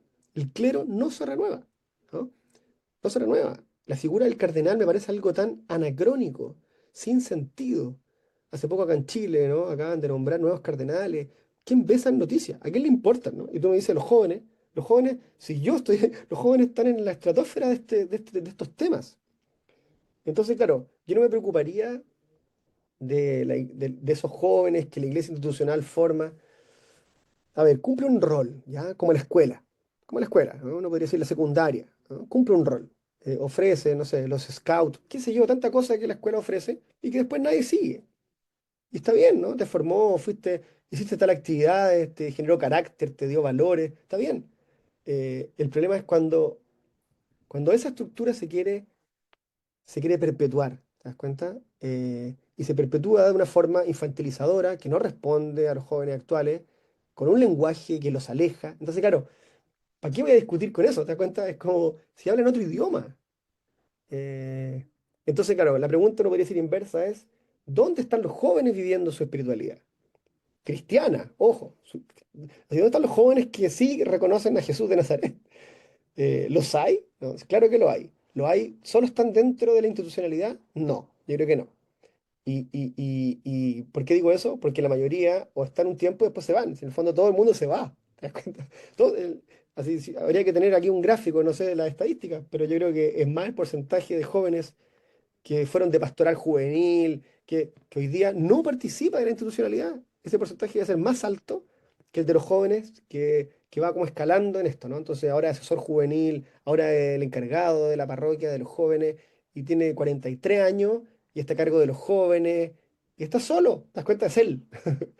Eh, bueno, eso, así como para agarrar algunas cosas que tú me dijiste. Lo del Papa Francisco, sí, yo mira, yo lo cito por dos razones. Una, porque lo siento más cercano por ser latinoamericano, ¿no? Como me dijo una vez un amigo en Francia, me dijo, algo así me dijo, Benedicto XVI era un teólogo, Francisco parece un párroco, así como denigrándolo, ¿te das cuenta? Como este no es un papa de verdad, es un párroco, ¿no? El verdadero papa era Benedicto XVI. Bueno, bueno, a ese párroco me hace sentido que esté ahí, tal como está, con su más y menos, con sus aciertos y desaciertos, que son muchísimos, obviamente, si yo no canonizo a nadie, eh, pero ha dado material, me ha dado material para pensar, para decir lo que estoy diciendo, para pensar lo que he pensado, me parece interesante. Entonces, esa es la principal razón, ¿no? No es un santo de mi devoción y me parece que Benedicto tiene muchísimo que regalarnos, lo mismo, tú dices Pablo VI, y probablemente toda la tradición, ¿no? Aquí me es imposible nombrarla, pero no hay ninguna cosa así como que yo esté abanderado. No se trata de eso. Eh, Simplemente nomás porque el personaje actual que está escribiendo, está publicando, está haciendo cosas y porque ha empujado como un segundo aire de reforma. ¿Sí? Eso sí, yo creo que lo ha hecho. Eh, y claro, sería injusto decirlo, lo ha hecho gracias a Benedicto XVI, ¿no? Sin duda. Así aquí el que fue el profeta, con todos sus bemoles también, fue la renuncia de Benedicto. sí hace un acto impresionante, ¿no? Entonces que el Papa, que en algún momento fue encargado, ¿cierto?, del defensor de la doctrina de la fe, fue uno de los principales censuradores de teólogos latinoamericanos, finalmente cuando asume Papa se da cuenta que no, esto no da para más. Si eso fue, ¿no? Dijo, esto no da para más. Los abusos explotan por todos lados. Esto está enviciado, es una estructura tóxica. Y yo no solo no tengo la fuerza, yo creo que esto no es posible cambiarlo, renuncio. Bueno, así lo leo yo. Y aparece, y permite que aparezca un Francisco, ¿no? Que dice en Evangelii Gaudium, su primer texto, que es como su programa eclesial, nos dice, bueno, transformación, reforma, cambio, digan, ¿no? No pidan permiso, sus frases que tira el vuelo, que armen lío, equivóquense. Bueno, uno dice, ya, muchas gracias, eso es lo que haremos, ¿no? Y si en eso, en esa reforma, significa que el clero tiene que desaparecer, bueno, será uno de los costos o de los buenos costos de esta reforma, no sé, ¿se entiende? Por ahí. Fantástico, gracias Pedro Pablo. Hemos hablado de los jóvenes, pero no nos podemos dejar sin duda a la mitad de la iglesia, que es la mujer. Sí, Entiendo claro. que ese concepto híbrido es donde también aparece la mujer con mucha fuerza, ¿no? Vamos a dar paso a los demás. Veo aquí Jaume Patuel que ha abierto su micrófono. No sé si es, no te estamos Sí, viendo, no obstante. yo quisiera hacer unas preguntas. La cuestión es, tú, Pedro Pablo, hablas desde América y es difícil hablar desde un lugar para la universalidad. Mm, Esto hasta ahora era así y esto ha cambiado rotundamente. Teologías de Asia, teologías de África, teologías de América, etc. Solamente hay que ver lo que ha pasado en Estados Unidos. Por tanto, la cuestión es poder distinguir entre la institución, que es fruto histórico, de la Iglesia, que en el fondo es la humanidad entera. Y esta encarnación que hay que trabajar, el inconsciente colectivo, no es una persona, es un espíritu que se encarna en las distintas culturas. Por lo cual, hoy día estamos en un cambio epocal que es difícil prever cómo será la institución dentro de un siglo.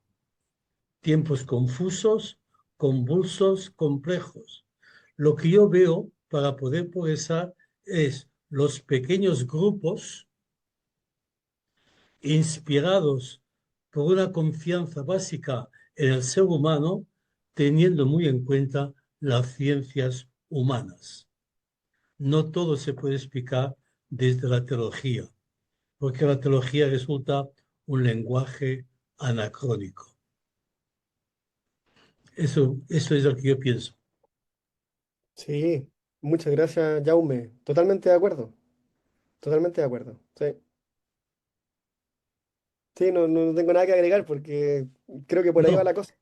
no, Y y ya que hablamos, solamente cito el libro de María Corbí, que en México se trabaja hacia una espiritualidad laica. mm, interesante, O sí, también que esta misma terminología la usa un filósofo, Feliciano Mayorga, hacia una espiritualidad laica. Es decir, aún usamos la palabra laica en contraposición a lo que es sí, eclesiástico. Es decir, sí, hay todo un trabajo de terminología que sí, hay que ir purificando para mostrar lo que es un proceso de maduración integral. sí. Sí, de todas maneras, a mí lo que me pasa es que me he encontrado acá, por lo menos en este lado, pero debe ser muy similar en Europa, por lo menos, de que aunque, ¿cómo decirlo? Esa espiritualidad laica, entre comillas, sigue siendo culturalmente cristiana, ¿no? Entonces la gente igual recurre a ese lenguaje cristiano que conoció. Es decir, por ejemplo, un ejemplo, gente que no participa de nada institucional, ¿no? Pero quiere que Dios tenga que ver con su vida. Se No, acerca a mí, se acerca no, pidiendo qué, ¿no? ¿Sí? Dime, dime. no, en ese sentido sí que reinsisto en el libro de María Corbí, Voy a buscarlo. laica, laica, laica. Incluso él no usa ninguna palabra que pueda remitir a cuestiones religiosas. Mira. Interesante, sí. No lo Es un conozco. libro básico e importante. Perfecto. Sí, sí. Jaume No, Patuel es psicoanalista, es teólogo, como comentaba antes de la conexión, ¿verdad? Él está al frente del proyecto Coloquios Abiertos, donde entre otras actividades analiza a veces, a menudo, el libro de María Corbí, un jesuita catalán que ha roto todo tipo de márgenes y fronteras con esta visión laica, ¿eh? Hay una cuestión que yo te estiro de la lengua, Jaume, si quieres también proponerla como diálogo con Pedro Pablo, y es que Jaume siempre dice una frase, o yo le he oído decir algunas veces una frase que explica que la iglesia, en el fondo, que soñó Jesús, es una iglesia del mundo entero, ¿no? Es decir, no esas comunidades cerradas a los seguidores fieles de Jesús. Eso, Jaume, ¿lo podrías explicar un poco mejor y nos podrías decir, Pedro Pablo, cómo entiendes tú desde ese punto de vista de iglesia híbrida? Gracias. Eh, Cuando yo hago este pensamiento, Dios, que no sabemos qué es una realidad que no tiene palabras. Empecemos por aquí. Ilumina con su presencia, evidentemente que se concretiza en una persona, en una cultura. El peligro es que esta cultura o la comunidad de esta cultura crea que solo a través de esta cultura se puede transmitir el mensaje. Este es el problema. El problema no está dentro de la cultura, porque no hay otra forma de transmitirlo, pero traspasa la cultura. Va a toda la humanidad. Yo diría, una ecología, un ecosistema, algo que abarca todo. ¿Cuál es la mejor palabra para abarcar todo? Es una presencia total, una visión total, con una acción local inspirada por aquel espíritu que está en el interior de cada ser humano, en el fondo. Sería la comparación, los vocales de los pozos son típicos, pero el agua es común a todos los pozos. Esto es completamente nuevo en nuestra cultura. El cambio es epocal y la gran crisis de la historia en que nos vamos cuestionando lo que durante 15.000 años se ha ido haciendo. La cuestión es seria. sí, sí, muchas gracias. Sí. Bueno, no quiero que dialoguemos entre los dos porque somos más, pero en algún minuto me gustaría continuar el diálogo, porque claro, me quedo al tiro con la pregunta qué pasa con Jesús, ¿no? En ese cristianismo laical o religioso, o atemático, donde el espíritu clama simplemente, es un espíritu sin nombre, es un espíritu, claro, ¿dónde queda Jesús, ¿no? Como personaje histórico me refiero, ¿no? Contextualizado, hebreo. No, Jesús queda como un gran maestro de sabiduría que nos viene a decir, leyendo los evangelios, el reino de Dios está dentro de vosotros. Mm, Yo os doy a conocer que sepáis que hay eso. Está en vosotros. mm. Y si tú no lo descubres, no hay reino de Dios, no Sí, hay claro. madurez, no hay integridad.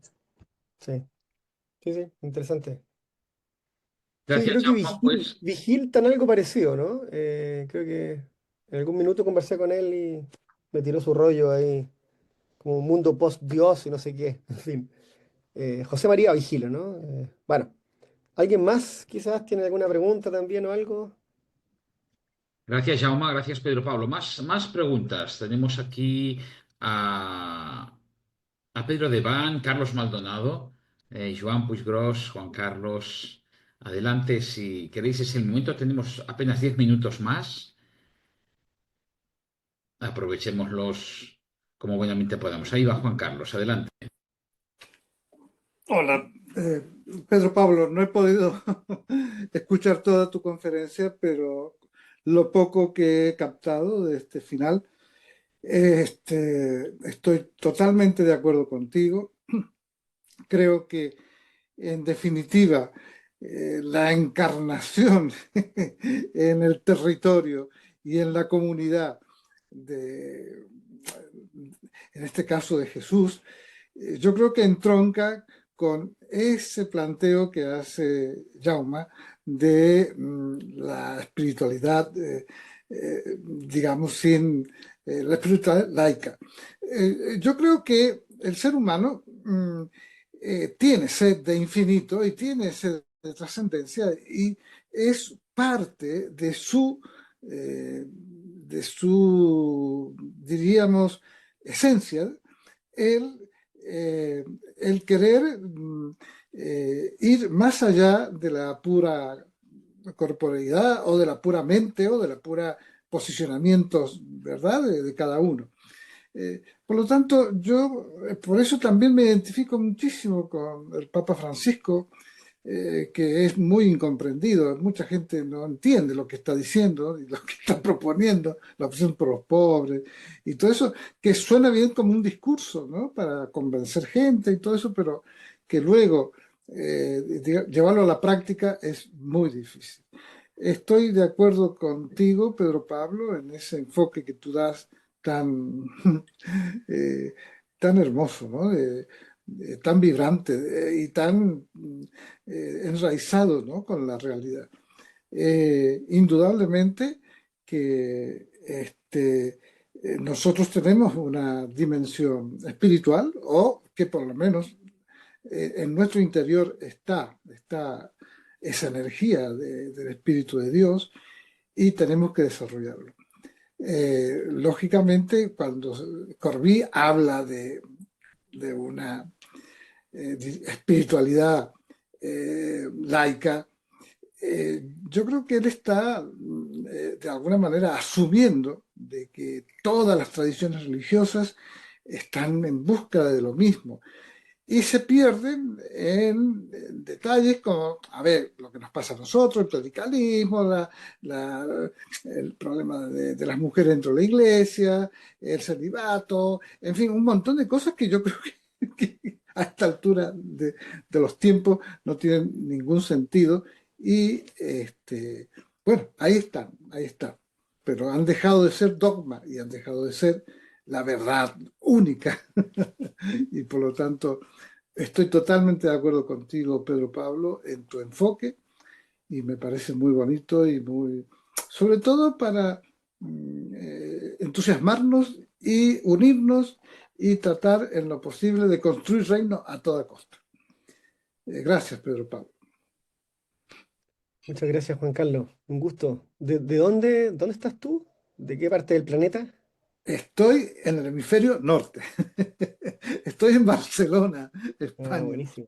pero soy sanjuanino, de Ah, vecino tuyo, eh, eh, casi te diría, tengo más cultura chilena que claro. argentina, porque estoy pegado a la cordillera y solo nos separan estos 7.000 metros Sí, de Aconcagua y todo eso, pero gracias a las ondas y a todo eso siempre hemos estado muy unidos. qué Soy bueno. sanjuanino, pero llevo aquí en España 40 años, o sea que ya soy mitad catalán, mitad argentino. Qué bueno, ¿no? Te preguntaba por el acento, estaba tratando de pensar, decía, si estás en España, tu acento no es tan español, así como que ahí. Gracias, gracias. No, no, Juan Carlos conserva su acento argentino, afortunadamente, aunque lleva todos esos años por aquí, por Barcelona, sin duda, y siempre participando muy activamente en todas nuestras actividades. Es un gran médico, ya jubilado, su mujer también. Estamos encantados que participe con nosotros. Gracias, Juan Carlos. Adelante, ¿alguna otra pregunta? Entraría una seguramente antes de acabar. ¿Alguna cuestión, alguna duda, alguna aportación nueva? ¿No? Aquí. Carlos, claro, sí, adelante. ¿Cómo están? Buenas tardes. Soy de Asunción, Paraguay, Comunidad de Vida Cristiana.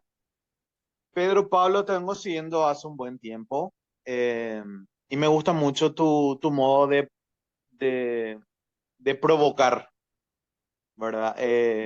Por el hecho de que creo que hoy en día, sobre todo las generaciones más jóvenes que procuramos hacer y ser iglesia desde las comunidades mismas, necesitamos como un refresh también en cuanto al lenguaje, en cuanto a las imágenes, tan evocadoras que Francisco, este papa ido de esta parte del mundo hacia el otro lado del mundo, está queriendo recrear a través de la imaginación. Yo quería que nos profundice un poco, así brevemente, eh, sobre el tema de la amistad y el tema de la hermandad, esa diferencia que vos dijiste en una parte de tu exposición, digamos. ¿Cuál es la diferencia básica y qué es lo Mm. que cada uno podría brindar desde su ser hermano y desde su ser amigo? Eso. Vaya, Carlos. Ah, qué bueno, qué gusto saludarte.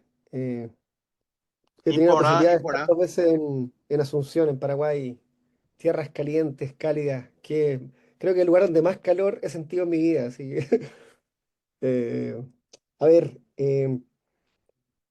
la idea del curso, voy a decir algo ahora, pero la idea del curso, si entendí bien, Xavi, ¿cierto? Es que yo después, en la segunda sesión, hable del otro libro, porque son 3 libros en el fondo, ¿ya? Que para mí, que una iglesia híbrida, y los otros 2 libros salen de aquí, ¿ya? Aquí yo hablo un poquito de la amistad, pero después tengo un libro que se llama Los llamo amigos, que es un libro a 2 voces con alguien que quizás conocen porque participa también de Somos Christians, que es Elías González, ¿no? Que es un filósofo mexicano. Bueno, escribimos ese libro en pandemia, desde la amistad, y cada uno habló un tema, y bueno, ahí yo como que profundizo en lo que tú me preguntas. Lo comento nomás para que sepas que está ese libro por ahí. Em, Voy a contar 2 cosas, una cosa más personal, ¿ya? Porque en general, bueno, ustedes saben que lo que uno piensa es también lo ha vivido de alguna forma, ¿no? Esto no nace de un escritorio. Entonces yo me acuerdo un día, eh, siendo religioso, yo fui religioso varios años, de estar en una asamblea con la congregación, eh, y salió este tema, no salió este tema, pero alguien dijo, así bien, una asamblea bien aireada, ¿no? Era un tema importante, y alguien dijo algo así como, pero ¿qué tanto alegas si aquí no estamos para ser amigos, estamos para ser hermanos? Como diciendo, no tenemos que llevarnos tan bien entre nosotros, ¿no? No tenemos que querernos tanto. ¿Te das cuenta? Como que el estatuto del vínculo que nos une, no es la amistad. Así que, bueno, ese es un primer ejemplo. Y un segundo ejemplo, esto es muy personal, así que bueno, pero da lo mismo que quede grabado, ¿vale? Eh, Fue cuando yo dejé la congregación, y me acuerdo que, claro, como todo quiebre, se produce un dolor, ¿no? Un quiebre difícil, y varios que eran mis amigos, ¿no? Bueno, algunos son hasta el día de hoy, otros no. Claro, se generó ese quiebre, entonces yo quedé como desconcertado un poco, ¿no? Quizá un poco ingenuo, esperando que nada, que no iba a pasar nada, ¿no? Así que yo me iba y no pasaba nada con las relaciones. Bueno, le escribí al superior general de la época, y la respuesta de él fue muy dura, porque yo le escribí un poco, pucha, ¿qué pasó con la fraternidad de la que tanto hablamos? ¿Qué? Y él me dijo, Pedro Pablo, es que era un español, ¿no? Me dijo, es que tú te has equivocado, ¿no? El vínculo que a ti te unía con la congregación eran los votos. ¿Ah? Era un vínculo jurídico, en el fondo. No. Si tú venías a buscar amigos, te equivocaste de lugar. Una cosa así, ¿ya? Bueno, lo divertido es que como un mes después, este superior general se retiró. Entonces yo, hoy día mi lectura es que él estaba hablando consigo mismo, ¿no? Era su problema, no era el mío. Él tenía eh, que era un hombre también que quiero mucho, ¿no? Extraordinario, que hizo mucho bien. Eh, bueno, te lo cuento porque, claro, por un lado están esas anécdotas, pero me hacen pensar si la categoría de fraternidad es suficiente. Ese es el tema, ¿no? No digo que no hay que cambiarla, sino si es suficiente para establecer, para generar comunidad. Si una comunidad cristiana, al modo de Jesús, es solo una comunidad donde el vínculo sea un vínculo de fraternidad, ¿te das cuenta? Y más en la vida religiosa, ¿no? Que es una fraternidad jurídica, es decir, no nos conocimos antes de llegar, ¿no? Llegamos aquí y ahora somos hermanos. Bueno, yo a ti no te habría elegido. De hecho, a veces la vida religiosa lo dice, ¿no? Se jacta de que eso es algo bueno, es decir, nosotros por sí solos no nos habríamos juntado nunca, ¿no? Pero aquí estamos formando comunidad, es decir, como si fuera un regalo del espíritu. Ya, puede ser, pero también puede ser un fracaso, ¿te das cuenta? Y hay comunidades que han fracasado, ¿no? Y lo conocemos, ¿no? Superiores llenas de abusos y cosas por el estilo. Entonces claro, no creo que sea garante la fraternidad, y menos jurídica, no creo que sea garante de una comunidad cristiana. Eso, por ahí va. Entonces me pregunto, bueno, ¿qué otro vínculo, qué otro vínculo nos puede unir, ¿no? No es el filial, no somos de un equipo de fútbol, no es de dónde nos agarramos, ¿no? Y claro, y ahí recurro al Evangelio, me parece que aparezca la amistad en Jesús es interesante, ¿no? Que Jesús diga, claro, y Jesús es interesante porque lo pone en contrapunto con el servidor.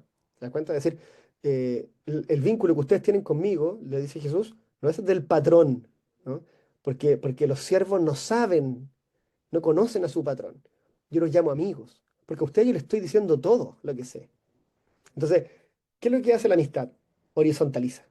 ¿Sí? Uno podría decir, si algo sinodal es la amistad, no la fraternidad, digamos, no la fraternidad jerárquica, no la fraternidad jurídica. Entonces, pero la categoría de amistad, creo yo, no ha sido suficientemente trabajada desde la eclesial, desde la iglesia, ¿no? La filosofía sí, hay muchos tratados sobre la amistad, está lleno, se ha dicho mucho de la amistad. Pero a mí me extraña que no pensemos más la amistad como camino espiritual, ¿no? O la iglesia como una comunidad de amigos y amigas, ¿sí? Creo que hay que sacarle más punta a ese tema, así como para decirlo en corto, ¿no? Pero por ahí va, por ahí va. Perfecto, pues ahora sí que ya es hora de ir dejándolo. Gracias, Carlos, por tu consulta, por tu pregunta desde la CVX. Están en la experiencia ignaciana, Carlos, Es- en el WhatsApp de la experiencia ignaciana desde Uruguay. Damos por finalizada esta primera sesión. Pedro Pablo, un agradecimiento muy grande para ti y toda esta hora y media que hemos estado profundizando en unos temas que, sobre todo los conceptos y las ideas de fondo, nos han parecido muy novedosas a muchos de nosotros. Recuerdo que este es un curso de 3 sesiones, cuyas 2 siguientes sesiones, siempre en lunes a las 6 de la tarde, hora peninsular, tendrán lugar el 13 de enero y el 27 de enero próximos, donde seguiremos una segunda parte del libro en la segunda sesión y una tercera parte del mismo libro. Si todo va bien, si hay buen seguimiento, si interesa, que espero que sí, por parte de Son Cristians en absoluto quisiéramos cancelarlo. Tenemos prevista 2 ediciones más de este curso con 3 sesiones más el año que viene y el otro con otros 2 libros muy interesantes de Pedro Pablo. Uno es el que acaba de citar, Los llamó amigos, y otro, muy sugerente su título, La Iglesia después de la Iglesia. Eso sería en el tercer año. Ofrecemos por aquí, por el chat, el enlace a la inscripción. Es muy importante inscribirse, la inscripción es gratuita, no compromete a nada, pero sí que nos permite estar en contacto para pasar materiales, para sugerir nuevas actividades, pues si hay cambios de fechas en algún momento, lo que fuere, en esa inscripción solo se pide el correo electrónico y si se desea el teléfono celular o teléfono móvil. ¿Por qué el teléfono celular? Porque desde Son Cristians en estos grupos también nos gusta disponer de un grupo de WhatsApp. Es decir, que entre sesión y sesión puede haber, quien así lo desee, ¿verdad? Un compartir, un retorno, una reflexión e incluso, evidentemente, pues intercambiar información, recordatorios. Bien, los correos electrónicos son muy útiles, pero a veces el WhatsApp es muy complementario. Vamos a pues dejarlo aquí, reiterando de nuevo que hemos estado con Pedro Pablo Achondo, doctor en Territorio, Espacio y Sociedad, magíster en Teología, licenciado en Filosofía, docente e investigador en la Pontificia Universidad Católica de Valparaíso, en Chile, en ese Chile desde el que hoy se ha conectado. Muchísimas gracias, Pedro Pablo, por todo lo que nos has ofrecido, por tu coraje, por tu innovación y por la generosidad de compartir con nosotros. No, gracias a ti, Xavi, gracias a ustedes, un gusto conocerles, feliz de continuar la conversación, así que ojalá nos volvamos a encontrar. Como dije, voy a mandar el libro para que lo puedan hojear, probablemente hay cosas que no dije y que están mejor explicadas ahí. Así que nada, yo feliz de compartir con ustedes y agradecido por la invitación. Muchas gracias.